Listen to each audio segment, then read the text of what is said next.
Hello everyone and welcome back to another video where I'm going to teach you how you can create a single biome world on Minecraft.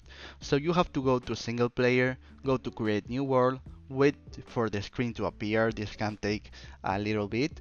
So here you choose the difficulty. In my case I'm going to press peaceful and you have to go to world. So this is for Minecraft 121 and here in world type you have to press till you find the single biome option. So you press customize and here you can choose whatever biome you want.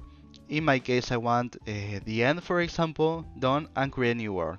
So this can take very long. In my case it's taking very long because I'm recording right now and I have to change my SSD. So wait a few seconds and as you can see I created a new the end biome. It's actually pretty cool. I never see this before.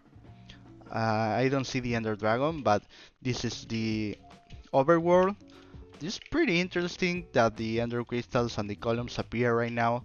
But well, this is the tutorial, so if this video was useful for you, please comment, share, like, subscribe, and press the bell and the subscription button. See you next time, and easy way.